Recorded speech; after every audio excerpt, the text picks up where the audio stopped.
up, guys? What's up, man? Hold on one second. Erik will be hopping on here shortly. All right. You hear me loud and clear? Yeah. Awesome.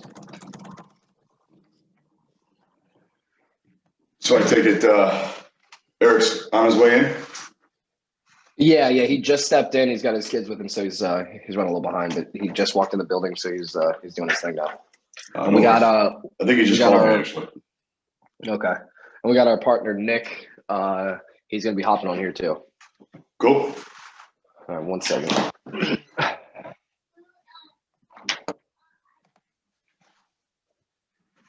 You got it.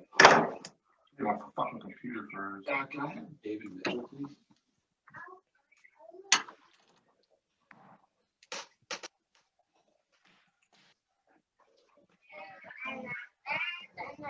Yeah, we're talking about we're in Arizona going to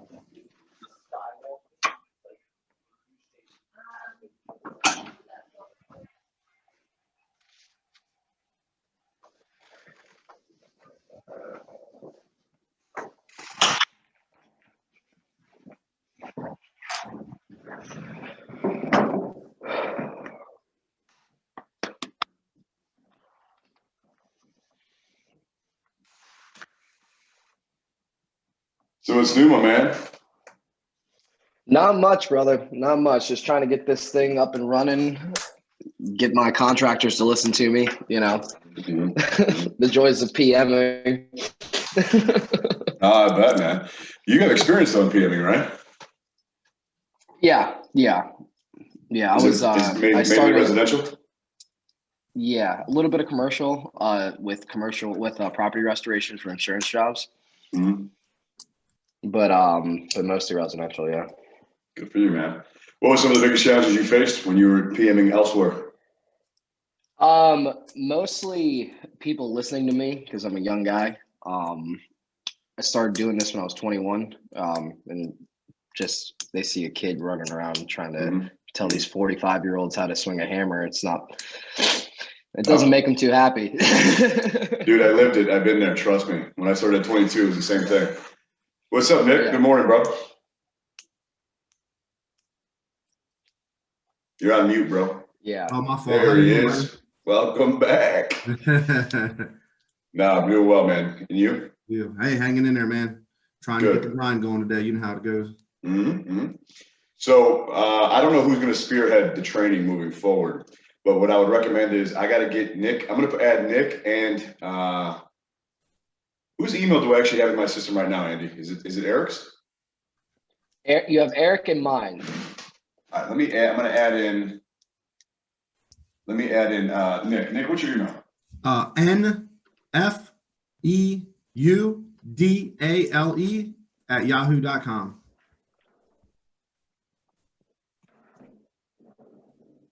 All right, you're going to get an invite to our system. This is where Erik and Andy are now. This is where we put all of our communication. This morning, I entered a massive manual for you guys to look through. It's actually this right here that I have in front of me, but I uploaded it in PDF for you.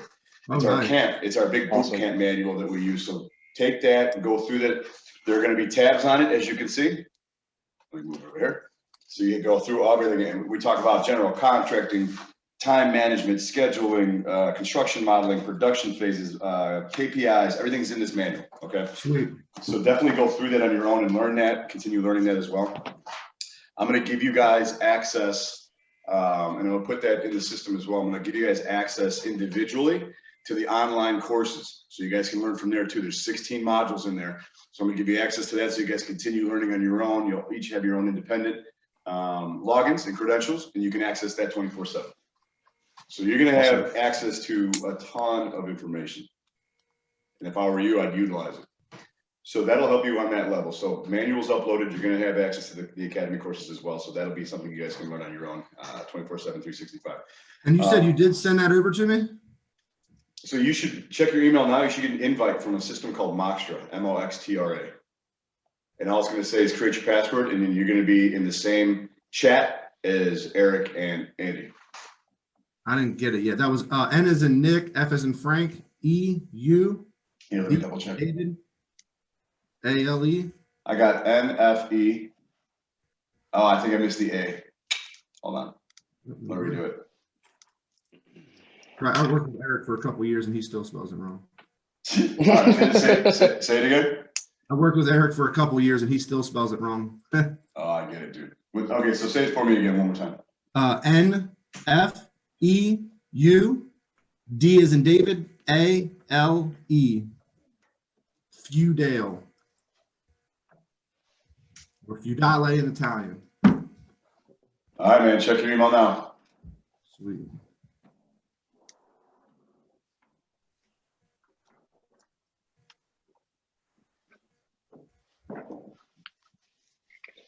And definitely check spam too.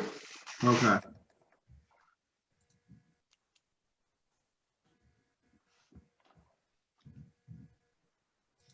Relax.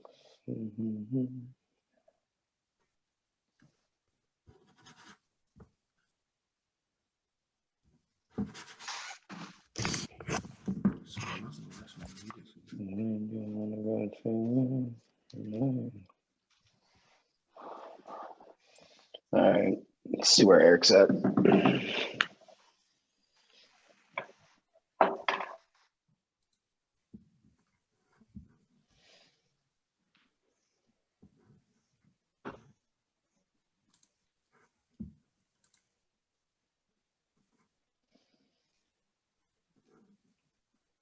Yeah, it went to my spam.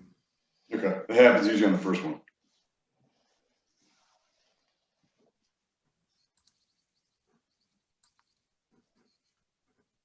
There we go.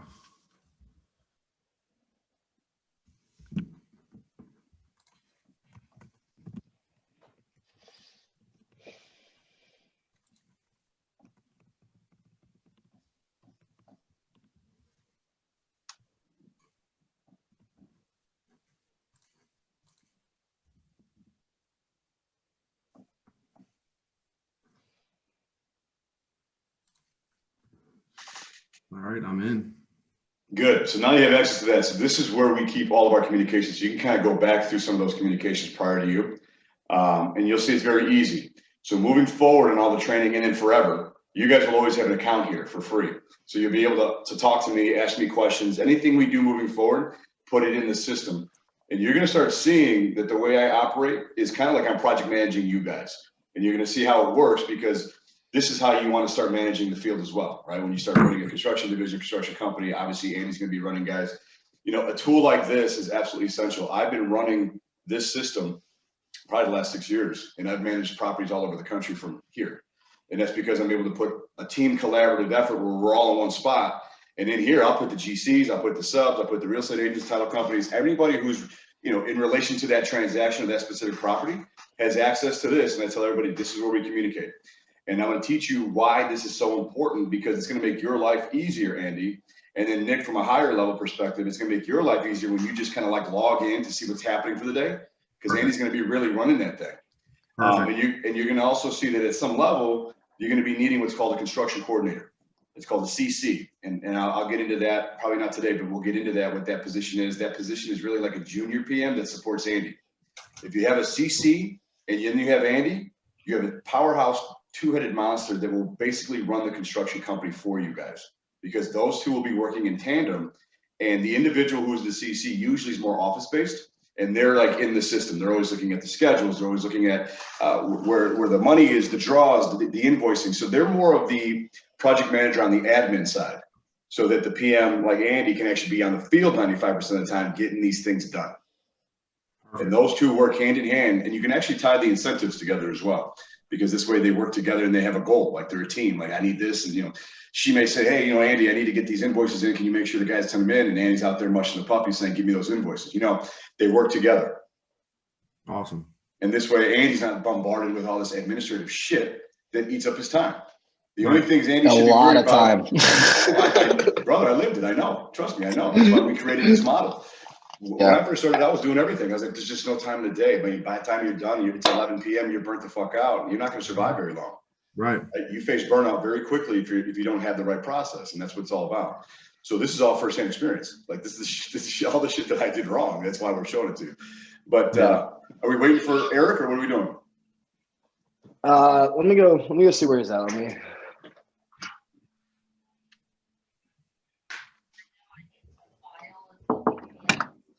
I think he called me. Was that a 717 number? That Eric? That might Yeah. have been you by, I called the Zoom number by accident. Oh, you know what? Here, let me save your number then. The 858-6007? Yes, sir. All right, let me save that.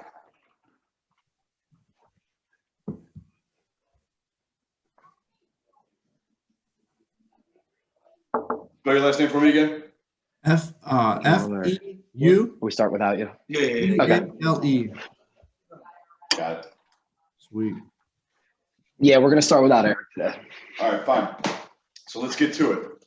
So the first thing I want to talk about is before we get into a little bit of project management, because we get to do a little bit of both here. We're building a company, but we're also continuing with what we have, right? So from a construction company standpoint, are you guys actually set up structured for that? Like, does your company have a name? Is it have its own EIN number? Does it have its own account? Does it have its own license? Like all that stuff. Where are we with that part? Yep, all that's pretty much done. We have a name, EIN, LLC's created, licensed.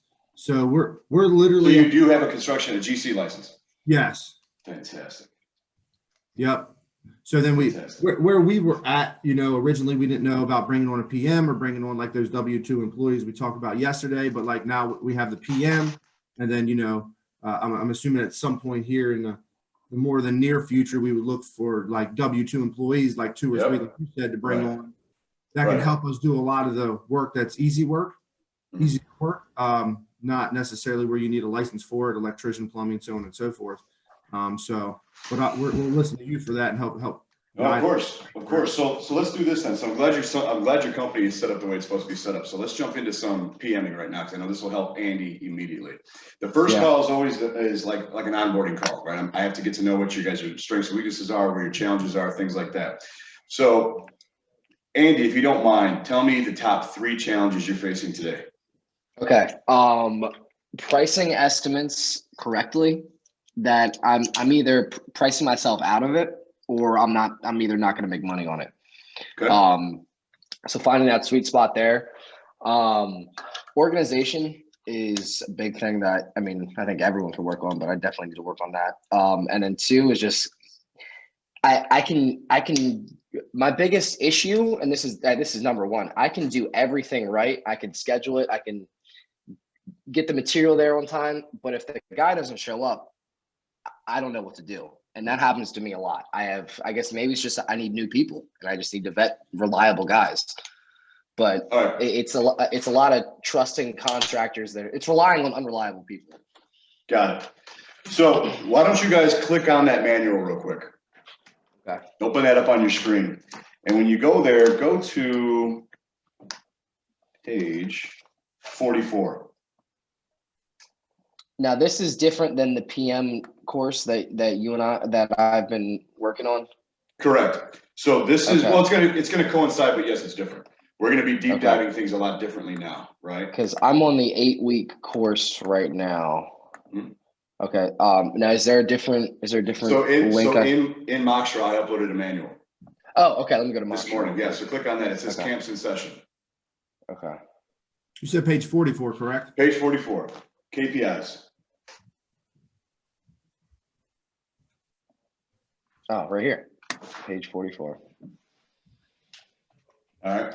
So the reason why I want to go to this right away is because of what you're talking about. You talked about estimates, organization being a challenge, and subs being a challenge. So let's start with your first lesson, that you need to understand what your KPIs are. Do you know what KPIs mean? Yes. Key performance indicators. You're tracking the things that are going to boost or hurt your business. In rehabbing and in construction, these are the top 5 or 6 that we've come up with. Now, there's over 155 of them, just so you know. But the top 5 that actually matter start on 45, page 45. You have safety, you have quality control, you have employees, right? The other thing you want to think about is you have performance, buyout process, subcontractor inventory. These are major KPIs, but here's the ones I want you to really focus on, because these are the ones that hurt your business. You mentioned one thing, the proper subs. You have to have, number 1 in your mind is a sub inventory. Okay. Yeah. You have to have a roster of subs. I'm not saying if you have 4 rehabs going, you have 4 contractors. I'm not saying that at all. I'm saying if you have 4 rehabs open, you should have 14 contractors on a roster. Okay. You need to have a sub inventory. If you've got 1 electrician, you need to have 3. If you have 1 HVAC guy, you need to have 3. You have 1 roofer, you need to have 3. Because you're going to spend so much time trying to find guys to reman jobs when you should have a roster to pull from. Right? And when you have a sub inventory, you're going to feel a little bit better about yourself because you're like, all right, well, if I got to fire this guy, I know I got somebody right. I got plan B, C, and D. That's the idea of proactive and predictive construction management. Is you can, if you already know the challenges, right? So you have to prepare for those. So number 1, sub inventory. Number 2, quality control. Number 3, change orders. Number 4, budgets. Number 5, scheduling. Those are your top 5 most important KPIs right now. These are things you need to master and take control of. As a company, Nick, and as a PM, Andy, you have to control those KPIs today.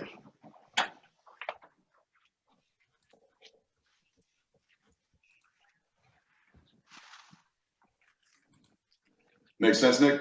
Yes, sir.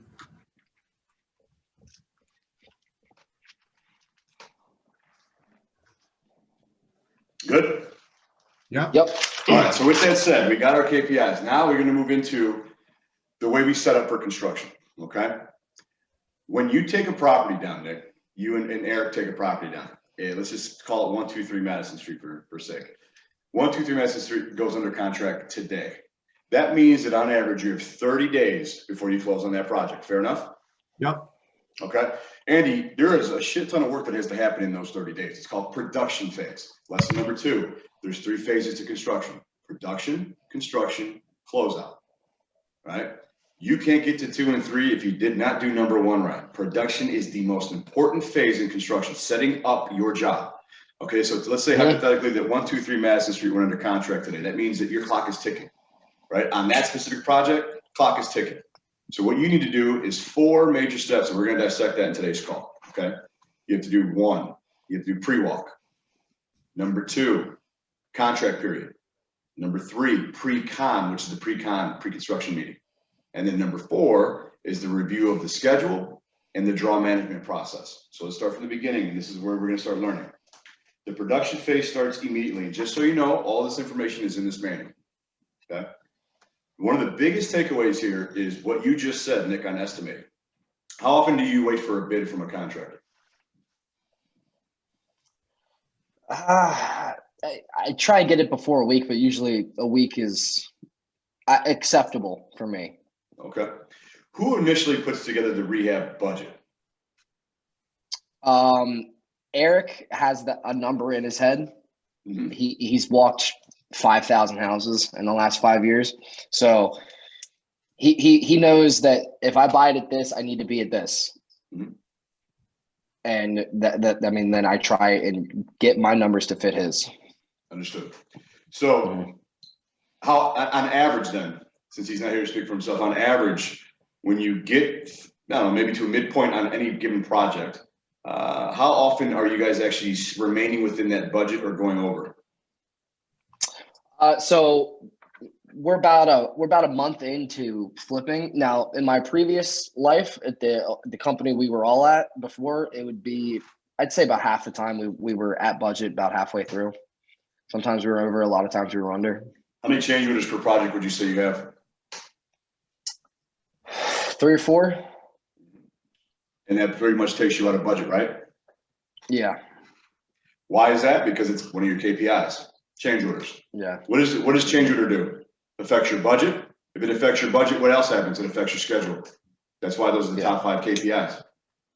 If you don't have enough subs on your roster and you spend time trying to find more subs, your job takes longer. So you hit the schedule again. Then you have to reman the job at 20% more than you didn't realize. That hurts your sub inventory and your quality. And then obviously it hurts your, I'm telling you, it hurts your budget. See how those all affect each other no matter what the circumstances are? When one of those 1 KPIs hits, it affects the other 4 without question. That's why preparation is the key. Get that in your heads. Get that in your fucking heads today. that without being prepared, there's no fucking chance why you even do it. You're just giving money away, right? Right. You're just not being profitable. What's the point in doing it? So Absolutely. get those in your mind fast. So with that said, one of the things we're going to learn immediately in the pre-walk is how to establish rapport with the GCs and the contractors and the subs. We're going to talk about, because that's where you're at right now.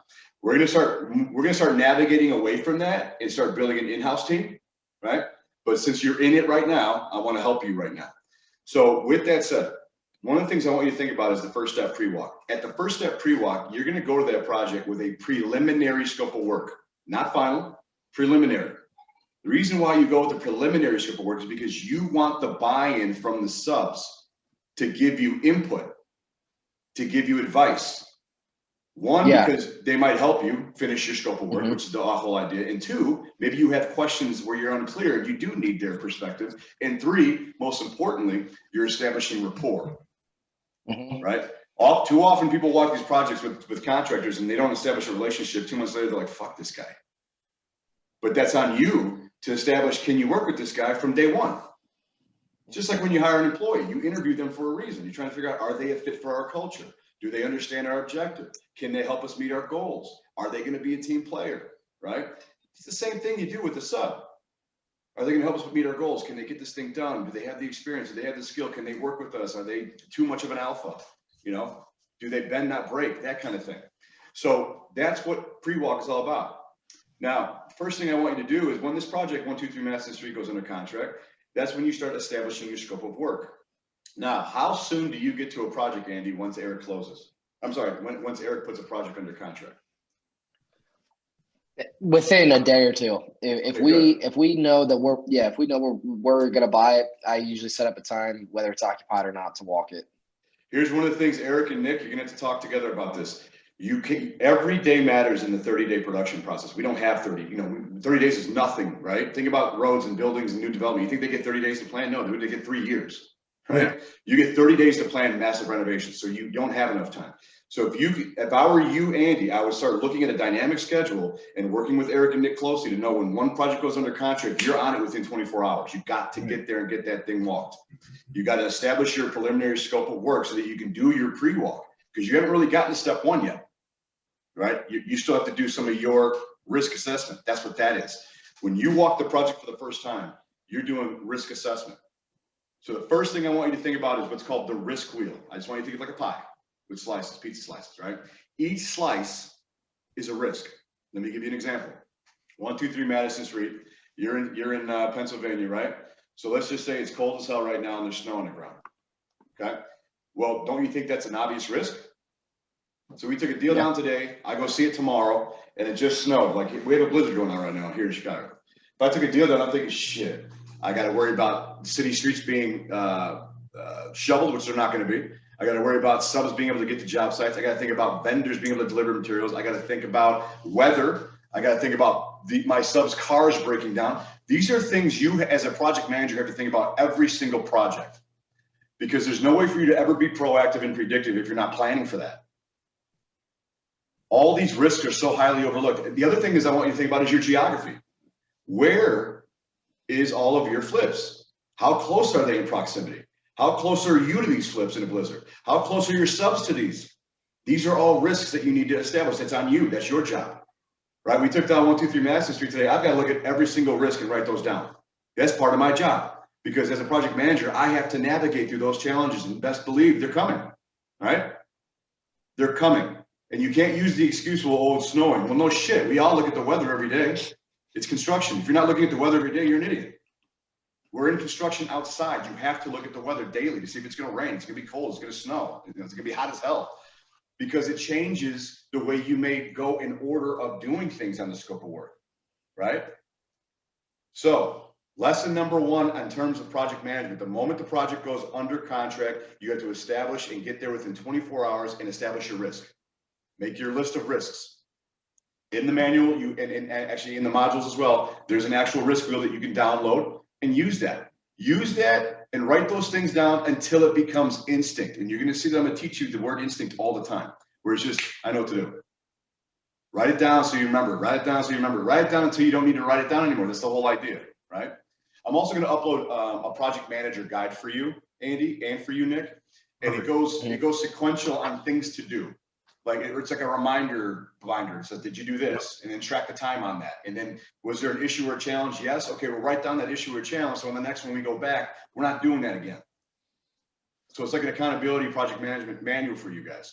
So I'll upload that for you as well. So again, before we get to step one, you've assessed all the risk. Let's just say for good faith that you've done that on 1, 2, 3 master. We got all the risks. We have an idea. And some of those risks, now that you've established them, might change the scope of work, might change the budget, might change the schedule, might change the type of sub you need. Think about the KPIs on this. You're going to start thinking at a higher level now. Right? The KPIs is what's going to be the most important piece of this for your success, because if you keep thinking about quality, you keep thinking about subs, you keep thinking about budget and schedules, you can't fail that. Because everything around you is going to be instinctive. You're like, no, that's going to affect our schedule. No, that's going to affect our budget. No, that's going to be a change order. You're going to be on top of your game now. Okay. So now that you know that, you've walked the property and you've established your temporary preliminary scope of work of what you want to do within the budget that you have, then you start scheduling walks. Okay. Here's where I'm going to teach you how to award contracts. Okay. Get your pen and paper and calculators ready. This is real. I'm going to teach you guys right now how to reverse engineer the GC fee so that you guys can control the money. Okay. So there's 3 things you need to do at pre-walk. You need to establish the time frame of the project. You have to establish the start date of the project, and you have to award the contract and come to a verbal agreement, or you can't go to step 2, which is the contract. Right? You can't write a contract without that information. So time frame. So we need to establish how long this project's going to take. We need to establish the start date, and we need to establish the awarded contract. We're not waiting for bids anymore. Okay, that's for now. Once you learn this process, Nick and Eric on your end running the construction division, you're going to have that aha moment like, man, we can control everything now. So watch how this goes. I'm your contractor. Nick and Andy, we go walk this project together. Preliminary scope of work in hand, blah, blah, blah, blah, blah. We're walking the project. What I want you to start doing, Andy, is I want you to start asking questions on purpose to me. I want you to say, even if you're not going to do it, hey, Roddy, what I'm thinking is I want to knock down that wall between the kitchen and the dining room for an open floor concept, but I don't know if it's a load-bearing wall. What do you think? Okay. Now I look at it and I tell you, yeah, we can knock it down. It's not a load-bearing wall. And then you can say, well, why? Learning experience for the both of us, right? You're establishing trust and rapport. You're seeing if I want to share insight with you. You're seeing if I even know what the hell I'm talking about. Right? You're establishing rapport right off the bat with me as we go through this thing. So it's not like, hey, Roddy, we're going to go in here. We're going to put 6 cans here. We're going to do 2 cans there and a pen in here. Well, no shit. That's the obvious. Why don't you ask me about wiring? Ask me a little bit about electric. If we add in all these lights, Roddy, do we have to upgrade the service panel? You probably know the answer to that, but ask me anyway. Right? Mm-hmm. And I'm going to say, well, of course we have to upgrade the panel. All this electric didn't exist before. So when you start looking at things like that, we're establishing dialogue, transparency, trust, rapport. But more importantly, I'm having respect for you because you said that was one of your challenges, right? Being the young guy and the older guys want to listen to you. It has nothing to do with age. It has everything to do with leadership. If you know what you're talking about, I don't care how old you are. Mm-hmm. Right? I don't. Right. Because obviously you know a thing or two. But if you act like you don't know a thing or two, then I'm like, who the fuck is this guy? He doesn't know what the fuck he's talking about. Yeah. I'm losing respect for you really quickly. And then when you start asking me or telling me to do things, I'm going to laugh at you and be like, yeah, okay, why don't you do it yourself then, hotshot? That's what happens all the time in construction with subs. If you don't get their respect, they tell you to go fuck yourself. Yeah. Right? This is an alpha male business. It's a dog-eat-dog world that we're in. And if you don't establish that rapport early, these guys are going to be like, get the fuck out of here. I know. I was that guy. Right? So with that said, the first thing you're going to do is you're going to walk the property with me, ask me a bunch of questions. I want you to start with the exterior first. Then we go to mechanicals. Then we go to foundations. And then we go to cosmetics. Exterior first, mechanicals, foundation, cosmetics. If you go in that order, your walk will flow and it'll be quick because those are the bigger ticket items that are going to cost you money in your budget anyway, right? Cosmetics are cosmetics. No one gives a shit what color paint you're going to use or what kind of carpet you're going to use. The truth is what you want to start doing is you want to start establishing where your heavy costs are. So if your budget's $50,000, then I would be looking at exterior items like roof, decks, porches, concrete walkways, siding, windows, and doors, because that'll add up real quick. Then I go right to the mechanicals. Can I certify the furnace, or do I got to replace the unit? Right? Certifications are a very big deal. I hope you guys do those. You know what that is? Yeah. We just did a roof cert yesterday. There you go. So certifying mechanicals can save you a bunch of money versus replacing it, right? But obviously the report will, the HVAC report will tell you if it needs to be replaced or not, but at least you can pay a few $100 to have it fixed, right? Right. You take that report, you can give that to the next buyer. Done deal, right? It's certified. So that's one of the things you have to look at is, can we certify or does it got to be replaced? Even with roofs, you can certify roofs all the time. You can certify decks and patios, porches. So my point is, the way you look at the mechanicals is very, very important. Okay, so in that order, you go through the project with me. We go through all that. Now we get to the important part. We're done with the walk. You feel pretty good about what we talked about. I've helped you finalize your scope of work. Maybe there was places on that preliminary scope of work that you're not familiar with, like how much tuck pointing to do on a Cape Cod or a bungalow. So you take me to those areas and we look at them together. And now moving through the project, I can't hit you with a change order, right? Because we walked that part together. I said, listen, we got tuck point a lot. What do you think, Roddy? How far do we take the tuck pointing? And I said, hey, we'll do the front lintel, the front windows, and by the garage, blah, blah, blah. And we agree to that. You're putting that in your scope of work. You're finalizing it with me. You see where I'm going with this? It's not always on you. Use your team. Use your team. It's collaboration. Yeah. Absolutely. That's why it's important to have detail when we're doing walkthroughs, contractors and estimates or whatnot. The more detailed, the better, because then nothing can fall back on us.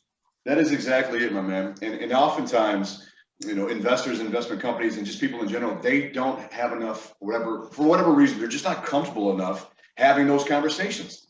And the funny thing is you're just asking questions. And I think oftentimes people don't want to feel inferior, like, oh, I'm stupid, like these guys aren't going to respect me. Bullshit. They're not going to respect you if you don't actually try, right? If you try to make up some shit and then try to give orders, come on, man. It's different. And here's how you can work with that, Andy and Nick, when you're working with different subs and different W-2s in the future. And in the future when you have a CC. What I always used to say when I didn't know something, like putting a beam in somewhere, right? Like a 12-inch land beam. I remember saying to the contractor, I said, listen, I've never had to put a beam in this project together. So, hey, learning experience for the both of us. How much does that cost? How long does it take? And is it going to affect our schedule? What's wrong with that question? What's wrong with that set of questions? That's it. Learning experience for the both of us. Now I gain the respect of the sub because I didn't tell him what to do. I don't know what to do. But I also gained his respect because I asked him how it's supposed to go, which means I respect him. He now respects me because he knows that if I don't know something, I'm going to ask. I'm not going to bark and tell you what to do when I don't know what the fuck to do. So use that in that way and use it often, because you're going to see that the guys are going to respond to that and say, okay, cool. He's asking me questions, not telling me what to do. Now they're going to put more trust in you because what you're doing, Andy and Nick, is you're creating your process. This is the way you do business moving forward, right? So let's continue. Did the walk, established rapport, you finalized your scope of work, you're feeling pretty good about it, right? You're like, all right, I think we can go do something here. Now we're walking to the front of the property. Now we got to get those 3 verbal commitments. Now these 3 verbal commitments, you established the night before the walk. So let's go from the easiest to the hardest. How do you establish when you guys are putting together, and Nick, when you guys are putting together your timeframes, how are you establishing your timeframes for your projects? A lot of time, I like to go over them with my contractors, so it's reasonable for both of us. I don't want to tell them it's 2 weeks for drywall and paint when they're thinking it's 3. So here's what I want you to do. You're thinking along the right lines, which that's premature, right? Okay. You with Erik and Nick are always in control of your time frame. $1,000 a day rule, $50,000 budget, minimum 50 days. Okay. Minimal 50 days. You're already in control of your own destiny. I'm just going to use $50,000 the whole day as an example.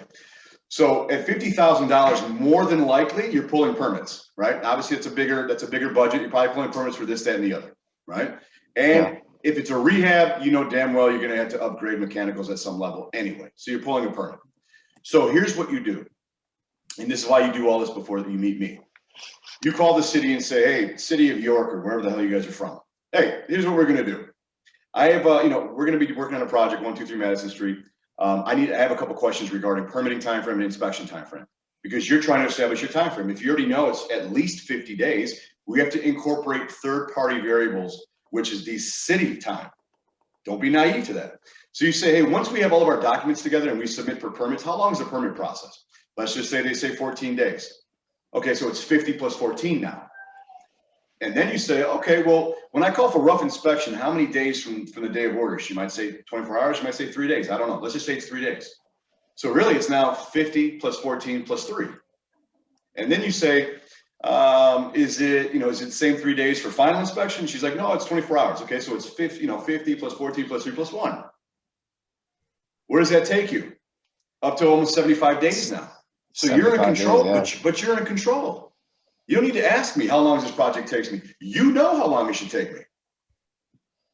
And if you look at the risk that you've done in the very, very beginning, like I suggested before, and let's say it's a snow risk, then you know to add maybe a little weak buffer because of weather. You're in control. You don't need to ask me anything. You see where I'm going with this, Nick? Yes, sir. That's powerful when you know that you already are in control with a simple fucking phone call. Absolutely. It just takes a little bit of effort and diligence. Because if you ask me, Roddy, how long is it going to take? I'd be like, I don't know, 10 weeks. And you'd be like, 10 weeks? I can easily counter and go, well, how do you figure? And you wouldn't know how to answer that. And then you'd make up some bullshit, and I know it would be bullshit, and then I lose respect for you. Versus you telling me, listen, Roddy, I need this thing done in 75 days or less. Can you do that? Whoa, that's different than how many weeks do you need? Because I could easily say 75 days. Oh, okay, so that's like, okay, 8 weeks, 9 weeks, whatever. I'm like, all right, you know what? That's actually pretty reasonable.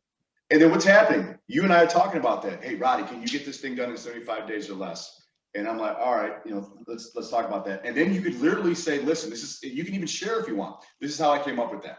I already know the inspection time frame. I know how long it's going to take to get us permits. I said, and we probably have some bad weather. It's January, February, March. We're probably going to have some more snow and rain. So I want to make sure I have a buffer for you. You are in control of that. I respect that. I'm like, wow, this guy's really thinking about this thing. So I'm comfortable with your assessment. I'm going to agree to it. Right then and there on the property, I'm going to agree to it. So never ask any of your subs or any of your W-2s open-ended questions. You guide them to the objective because you did your own diligence. Does that make sense? Yep. This process today is going to change everything tomorrow for you guys. Just this one session we're doing today is going to change everything for Andy and Nick tomorrow.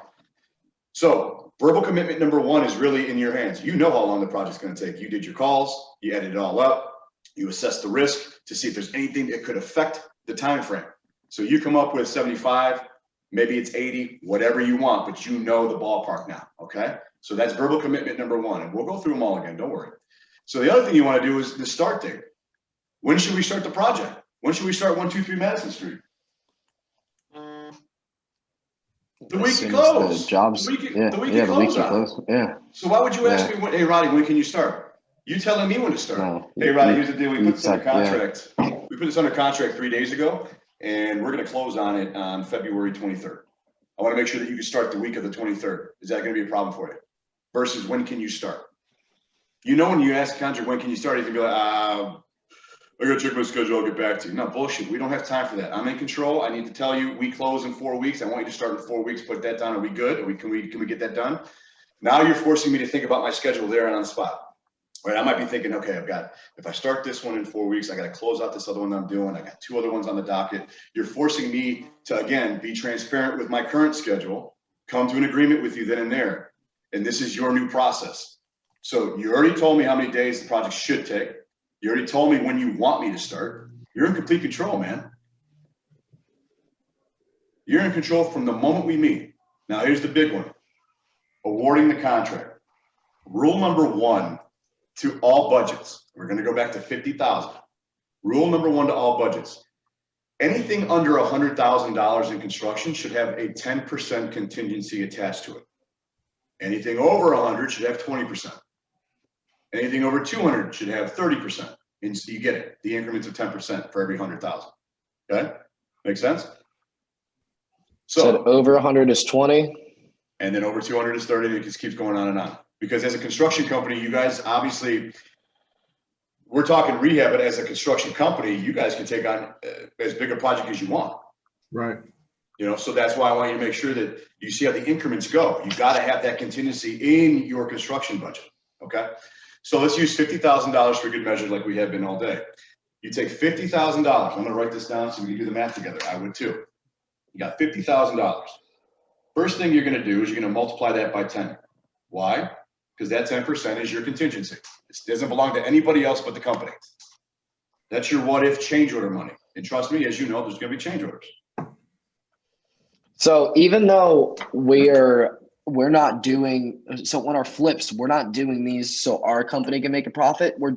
We are, but in the long run, but not on the materials and the labor and everything. Now on our retail deals, and this is, I'll just let you talk, but like, are we doing this on flips that we're not really looking to make money on the actual construction job? It's on the overall sale of the house, if you understand what I'm saying. So what he's explaining is like for Eric's other company that buys wholesale deals and sells properties, us as the contracting company, any flips that we do on that company's behalf, we only mark up the overall 10% profit, and then throw 10% in our contracting company. Same if I do personal flips, so on and so forth. But any outside work that we get from other investors, other, just regular clients, I'm a real estate agent. So the reality, to answer, and you're both spot on looking at it from two different angles. What I'm showing you now, Andy, is the world you're in right now with the rehabs. This is how you're going to control the budgets moving forward. As a contracting company on Nick's side, Nick's going to be marking these things up 45%. So this is two different things we're talking about. Two completely different things. I'm with you. So this is for us more of a buffer. This is for you running rehabs right now. Yeah. When we start getting into the construction aspect of it, because I'm teaching you the fundamental basics. I mean, we can't even get to a construction company if we can't negotiate contracts, right? So there will be two or three or possibly four different ways to navigate budgets. It depends who's running it and if it's retail or rehab, right? On the retail side, it's a different formula. On the rehab side, it's this formula. Right. And I'm starting with this one now because it's so fundamentally easy to learn that when we get to the actual retail side, it'll make so much more sense. All right, so we're going over the rehab formula right now, correct? That's correct. And if you don't mind starting that over real quick, just so I can. You got it. Yeah. So that 10% is our cushion for change orders and any oh shit, we completely missed that. Whether you're in retail or commercial or rehab, you always have a contingency in every budget anyway, because shit's going to happen. It doesn't matter if it's a retail kitchen that you're doing or if it's a flip renovation. Always have a contingency in your budget because shit's going to happen. Right. Gotcha. So that's one thing we start with. So let's start with 50,000. Multiply that by 10%, which is your contingency. You're taking that out of your formula. What is that? That's 5K, right? Mm-hmm. So your real construction budget is actually $45,000. That's your actual budget for rehab right now. Because 5K, we're not going to touch. We're not giving that to the subs. That's our casino money. So now that we know that it's $45,000, here's another thing. 45 to 50% of all construction budgets consist of labor only. So if you know that, you'll never have to ask for a bid again unless it's from a specialty tradesman like an HVAC guy or a mason or a bricklayer, those kind of things. But my point is, if we already know that at least 50% is going to be a labor, we take that 45 and divide it by 2. Okay? What does that give us? 22.5, right? Mm-hmm. So now, Andy, when you're with me at the property, you already know that I at least need 22.5 to get the job done. So why would you wait for my bid when I'm going to mark up everything on the material side? Right? Right. So now you have the power again. So the night before you did this formula, you said 50,000 times 10, took your 5 out. Then you said, okay, my real budget's 45,000. Then you divided it by 2 because you know that half of it's going to be labor anyway. So why would you ask me for a bid when you already know where I need to be on labor? And you sit there and go, okay, 22.5, interesting. That's your starting bargaining chip with me at the property. So here's something else I'm going to teach you on top of that. So let's take that 22.5, put it to the side for a minute. 5% of most jobs have rough material costs, right? So 5% of 22.5, so we're going to add that. And then we're gonna do a 10% GC fee on top of the 22.5. So let me run through that. I know that's confusing the shit out of both of you, but let me run through that. A little bit. We cut the budget down to labor, 22.5 for negotiation purposes.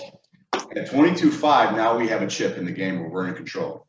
So this is how you negotiate. Okay, Roddy, here's the deal, man. So I've got a project, we walk this thing. Do you have any more questions? No, cool. So here's the deal. I said, I got a project that I need to make sure that we start the same week that we close, which is going to be around February 23rd. Is that good with you? I said, yeah, that should be fine. Check. Verbal commitment number 1, done for the contract. Number 2, you're like, I need to make sure that you can get this project done in 75 days or less. Is that possible? That's 8-9 weeks. Sure, that works. All right, check. Now we get to the money. All right, so here's what I'm going to do, Roddy. I'm going to award, because our company, and this is how you're going to get your verbiage. Our company always handles our finished materials now. We take care of we have all of our vending relationships. We have very good relationships. And we have all of our SKU lists and material design boards all chosen, right? And we're going to get you to that point. And you say, so our company always handles finished materials. You guys handle rough. So here's what we're going to do. Roddy, I'm going to award your contract to your company for 22.5. I'm also going to give you a 5% allowance for rough materials. And then I'm also going to give you personally a 10% GC fee on the 22.5, which is $2,250. So now you know he's making money twice, because the 22.5, he's making an hourly on it, right? I'm making an hourly on that. And then you're going to give me another $2,000 bonus. So all of a sudden you and I come to a negotiation at like 25, 26. Well, what is that? Damn near 50% of the budget. You're in control from day one. Now you've got another 48% that's untouched. It's in your bank. And it's not going to cost you 48% to finish the project with finishes, because now you guys can look for all the deals in the world and get shit on clearance. You can establish all of your relationships with your vending houses like Home Depot and say, listen, here's the type of shit that I want on my property. You go to your pro manager and say, I need to fulfill this for project A and I need to fulfill this for project B. And we're not going to get to that today, but during project management, you're going to see that the subs will supply you with material lists, but you're going to give them the material list. They're going to give you the quantities. They're going to give you when they need it. And all you can do is send it over to your pro manager. I'm telling you, dude. So we should run that side of things, the material side of things as well? All of you should, on retail and rehab. If you do not, especially on the retail, you guys are a construction company. If you're not controlling your own materials, it makes no sense. Exactly. But on the rehab side, you should be operating in the same capacity. Control the finishes, because I can mark up every single fucking thing, 15% here, 50% here, 5% here, and that's why these guys are making so much money. So let me throw it to you this way. Andy's got a $50,000 budget. He says, Roddy, I need you to bid this house. I bid the house. I come in at like 42.5, and the next guy comes in at 60, and another guy comes in at like 52. Andy feels pretty good. He's like, the 42.5 is not bad. With the 52 guy, maybe I could talk him down. Either way, you've lost. Whether you take the 42 or the 52, you lost because you gave up the budget. And you're going to supersede the budget because you don't control half of it. I'm marking the shit up no matter what. There's going to be change orders no matter what. 50 will never cut it no matter what. You have to understand how to manage the formula. I told you this shit's real. This isn't bullshit.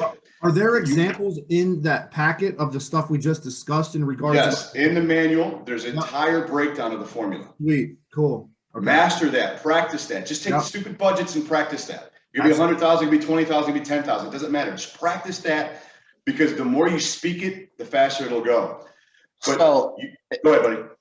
Yeah. So if I'm getting this right, you're taking your 50, you're adding 5, but taking 10. I'm not adding anything. 10. I'm not adding anything. No. I'm subtracting 5. I'm multiplying 50 times 10, which is $5,000. I'm subtracting that from the 50 because that's my money, or that's your money, right? You're the home team. It says your money. So again, that's why when you ask for a bid, sometimes you don't even have enough money in your contingency because you gave up the budget, right? 50 times 10, remove the 5. Now you have a $45,000 budget. That's actually now your only construction budget.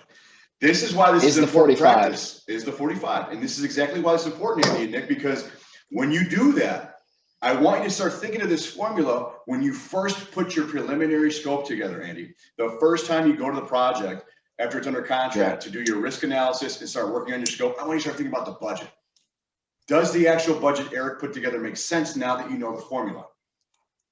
And this is where people get trapped because they have no fucking idea how to put these formulas together, and they shouldn't. I mean, if you're not a contractor, you wouldn't even know. And the reality is most contractors don't know how to do what I just said anyway. That's why they're C-level guys, not A-level guys. Yeah. Right? There's a lot of math in construction. This isn't, this people go, oh, I can go do all that shit. Go for it, because this is an actual business. This isn't a hobby. All right. So let's go through that again. $50,000 times 10. That's your contingency. That's 10%. We're at $45,000. We cut that in half because most budgets are 50% of labor. So you're already in control. If you know that, why would you ask me for a bid? If you know that at least 23,000 I need. So if you know now that, you are then you still want getting, to go ahead. go ahead. So you are still getting bid from your mechanical guys, right? If you need to, yes, absolutely. So this is where that's a great question. So let's go to that. We're at the property with me, and you're like, Roddy, I want to award this contract to you for 22. I want to award it to your company for 22.5. Right. But here's the deal. Are you able to use your own subs? Do you have your own electrician? Do you have your own HVAC guy? If you do, great. Let's talk about those numbers. If you don't, I have my guys. And in my opinion, since you guys are a construction company, have your own guys anyway. Mm-hmm. Okay? Because I'm teaching you the rehab formula, but you're going to start seeing how parallel it is to the retail side of these things for you. Okay? Have your HVAC guys and your electricians and your roofers and all your own major subs, all your MEP subs, have them on a roster and have 3 each. Got that, Nick? 3 each. Because you want to know what their price points are and everything. Yeah. I also want you to write down MFS Supply. We use those guys. Good. Kevin Tyransky? Yes. Good. Because you buy all your units at cost and then pay your MEPs to install at labor.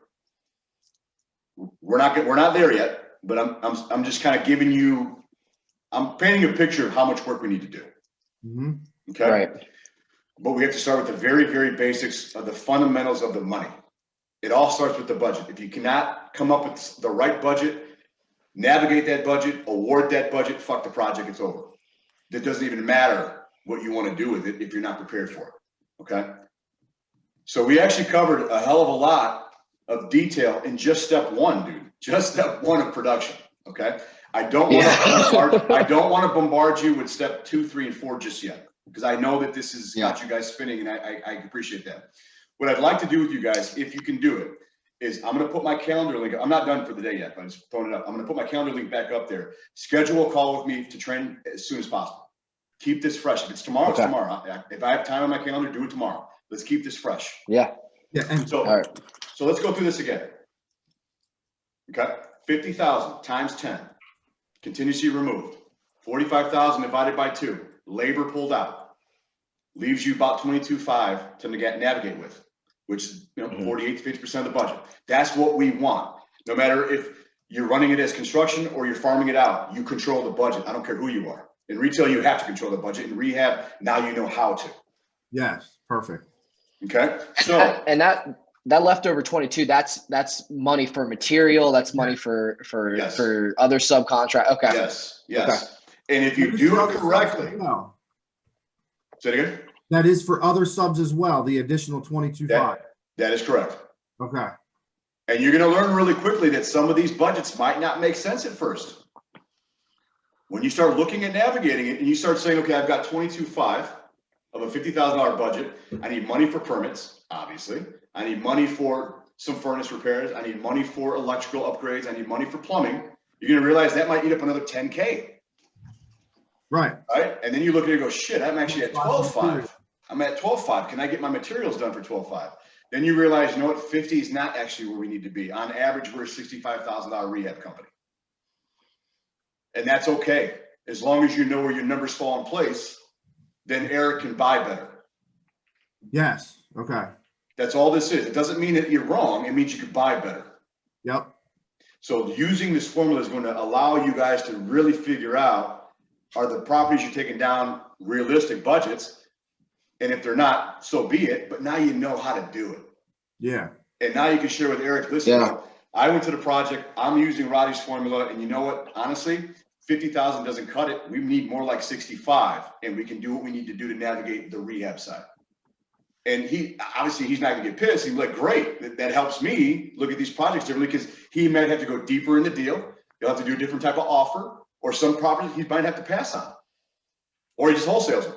But my point is, it doesn't matter. This is not bad. This is actually a very good thing to understand how to look at your budget now. So we're taking down the deal correctly with the right kind of fat that you want on it for a profit. Because what we established early on is estimating is a challenge, organization is a challenge, right? Awarding contracts and all that stuff, and subs are a challenge. That means we take control of it now. Perfect. We eliminate all of our challenges, and we proactively attack them. We don't run from them, we attack them. Yep. So that's what this whole first session was all about. I wanted to get your brains thinking, because like I said, it can be complex if you want to be complex. It does not have to be complex. But it starts with the very first walk, rapport. It starts with preliminary scopes of work. It starts with risk analysis. It starts with evaluating a budget. All of this now, Andy and Nick, you guys can do this right now at home on every deal you have on the table, and sit there and go, where are we really at now, right? Maybe Erik says, we have 65,000 rehab budget on this one. This one's at 25,000. That one's at 50, and that one's at 75. Whatever. Okay, fine. If that's the budget we have, we need to determine, is that realistic? Knowing that we have a 10% contingency in all the budgets, and knowing that there's always going to be change orders, knowing that at some level you're going to hit a certain budget line where you're going to need permits. All those variables are part of your KPIs. Change orders, budgets, sub-inventory, schedules, and safety. This class just shook your trees. And I know it did, because I do this all day long, and I get the same thing. I get a lot of quietness, a lot of, okay, wait a minute. Okay. Say it again. But it's okay. It's totally okay.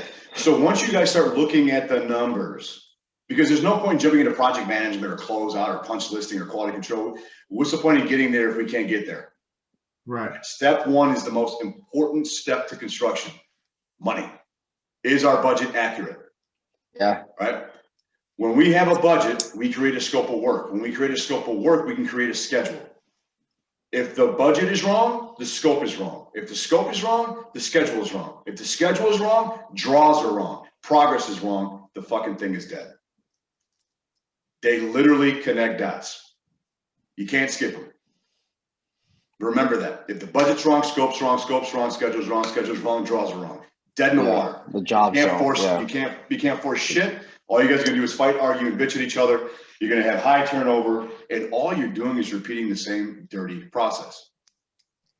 So now you're understanding there's a new way you're gonna be doing business, step by step by step. Seems kind of foolproof when you put it like that. Right. I'm telling you. And again, is it perfect? Of course not. Construction is an imperfect industry. I want you to keep in mind two things. Budgets are moving targets. Schedules are moving targets. Nothing is ever set in stone in construction. Here's another little quick tidbit lesson. In construction, you have two time frames. Two, projected and actual. Projected start date, actual start date. And we'll get into that when we get to step 4, which is Gantt charts and scheduling, which won't be today. But when you start tracking each task by task, that will change your life, because that's how you manage money. That's how you manage progress, and it allows you to actually project manage effectively. Because I'm gonna teach you to throw that Gantt chart on the wall in every single flip, so that visually all team members can look at that, and then you guys have the leverage to say, I'm only giving you 75% on the next draw because look where we're at. You see it and I see it. I'm not making this up. You're not making this up. We agreed to this. So, there's a lot that goes into that on step 4, which we'll get to, but not today. So we talked about step 1. We talked about risk analysis. We talked about preliminary scopes of work. We talked about awarding contracts and negotiating and establishing that rapport. What do you think of that so far? Are you absorbing this? I think it's a great start. I think it gives us, that's a hell of a start. Some ideas to where to move forward. Also, things that, Andy as the PM, we can maybe get, like you said, get him to do some practice jobs per se to understand walking with a contractor and talking budgets that he can do this math, on the spot to be like, okay, here's where I'm at, But he doesn't have to do the math on the spot. The best thing is he could do it the night before. Well, As a project manager, and for same thing for you, Nick, running construction, you guys have to have dynamic schedules. So let's talk about that on a personal level real quickly. One of the things I do on average is I plan my following week a week in advance, always. And I have the same regimen. So like, especially when I was in construction heavily and we were running these things, I would always have my problem projects done on Monday. I'd go walk those first, okay? Got to get the project ones, the problem ones out of the way. The ones that are on fire, the ones you're getting texts blown up on, the guys that aren't showing up, those are your most problematic. Hit those on Mondays, all right? Same thing on Mondays is I would try to get all my new projects scoped. Go walk the new houses, right? Create your schedule where my Mondays are fire and new and fire. That's it, new and fire. This way, Nick knows where you're at, Eric knows where you're at, teams know where you're at. Mondays are my busy days. I hit the ground running. We attack it on Monday. I go to the new ones and I go to the fire ones. Okay. One of the things I want you to start thinking about doing, Andy, is taking your subs now. Take your subs now. And Nick, on the retail side, the same thing. Andy, what I want you to start doing on Monday mornings, early as shit, because these guys are up, especially if they're W2 or subs. It's the Monday morning quarterback call. You text your leads. Okay. If it's subs that you have, you text them. If it's your own W2 employees, you put them on a group text, you text them. Right. But you're going to have a system. So you could use the system and a text. I do both. Why? Because it's leadership. You're in control. You want all teams to know that the devil hit the ground running, that Andy's up. Right? And you simply say, hey, good morning, everybody. Are we on target for the week's goals? And is there anything you need from me? Monday morning at 6 a.m. like clockwork, every Monday. Get used to doing those little practices because now you're putting everybody on alert that Andy's ready to rock this week. Okay. Then you go about your business. What I would do is I'd hit the fire projects first, deal with those immediately the first half of the morning, the second half of the day, walk the new ones where your mind's clear and you're not in a rush. Tuesday, you do project walks. Do your normal project walks, quality control, all that good stuff. Call your subs, talk to them, make sure schedules make sense. Wednesdays, I would make invoice days. For example, and we're going to go through all this, but this is just how I operate. My Wednesdays are invoice days. You want to get paid on Friday? I need invoices by Wednesday so I can do my walks for your invoice on Thursday. So it goes Wednesday, Thursday, Friday. Invoices Wednesday, project walk, those draw walks Thursday, payments are on Friday. That's a process. It's a system. That's how I do business. Okay? So I'm just painting you a picture of what's to come. And that's more project management based. But I'm painting you a picture of how you should start setting up your weeks, something to give you some clarity, give you some structure. So you're both not like, look, I got to go all over this place. Do certain things on certain days every week. This way you can really own in on that. And what you're creating is a timeline that helps the company, right? If Eric knows you're going to be doing draws on Thursdays and Nick knows that, that's great. They can prepare for payments and approvals on Friday. And once you have a CC, the CC could then process those invoices. You're just making sure they get in, but she will be processing them. So my point is, these are things that we're going to get to as we build the company up. Awesome. But start thinking about your schedule now, man. Yeah. Because there's no point in running around with like a chicken with your head cut off. I mean, you're going to fucking burn out. Exactly. I've seen it a million times. I've burnt out a million times. Dude, I've lived it. I know it.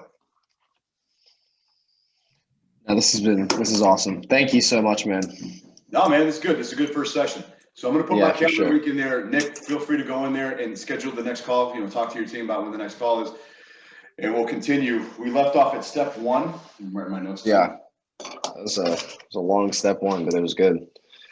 That's a well-needed step 1. The 4 steps are very, very important. Step 4 is going to be a long one for you guys too. When you're looking at creating your schedules and you're looking at the draw management and you're looking at how you want to make those payments, there's a lot that's going to happen. Step 2 is going to be a big one. When we talk about step 2, we're talking about all the contract paperwork. We're talking about the scope of work being detailed, the contract being detailed, the schedule being detailed, sub lists, material selections. There's going to be a lot in the contract package. My contract package is 14 pages. It's not small. There's a reason it's 14 pages because I'm giving as much information to the subs as possible to leave me the fuck alone. Right on. And all this is obviously in them 170 some pages of that manual. All of it's in the manual, all of it's in the online academy. You have access to anything you need. If you don't see it, just text me in the system. I'll make sure you have it. Sweet. Good deal, man. Good deal. Awesome. And then I'll save these calls and I'll upload those as well so you guys can review them. Perfect. Sweet. That's Beautiful. awesome. Yeah. I like that. So yeah, we'll go ahead and get one scheduled here as soon as possible and get another session in. My man. I'm glad you guys got it. That's Let that soak in. Let that soak in. Let that soak in. Yeah. Also practice that formula. For sure. For sure, man. 100%. For sure. Awesome. Now go tell Eric he's buying wrong. Tell Eric every house he buys is wrong. I'd love to hear that.